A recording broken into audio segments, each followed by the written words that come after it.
Hi! இந்த கதை கேளுங்க. இதுவும் கூட நல்லாயிருக்கு. இது வந்து ஒரு இளைஞன் கோபமா இருக்கான். அவனுக்கு அவங்க அப்பா சொல்ற ஒரு கதை இது. ஒரு அட்வைஸ். அவன் எப்படி புரிஞ்சுக்கிறான்னு பாருங்க. ஒரு இளைஞனுக்கு அதிகமாக கோபம் வந்து கொண்டே இருந்தது. ஒரு நாள் அவன் அப்பா அவனிடம் சுத்தியலும் நிறைய ஆணிகளையும் கொடுத்தார். இனிமேல் கோபம் வரும்போதெல்லாம் வீட்டின் பின் சுவரில் ஆணி அடிக்குமாறு கூறினார். முதல் நாள் 10 ஆணி, மறுநாள் 7, பின்பு 5, 2 என படிப்படியாக ஆணி அடிக்க கோபம் குறைந்தது. ஒரு நாள் ஒரே ஒரு ஆணிதான் அடித்தான். மொத்தமாக 45 ஆணிகள் அடித்துள்ளேன். இனி கோபம் வராது என அவன் அப்பாவிடம் அவன் கூறினான்.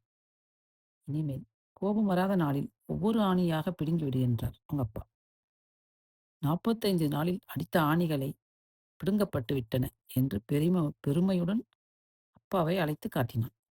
உடனே அப்பா சொன்னார், ஆணிகளை பிடுங்கி விட்டாய், சுவற்றில் உள்ள ஓட்டைகளை என்ன செய்வாய் அப்படின்னு கேட்டாராம்.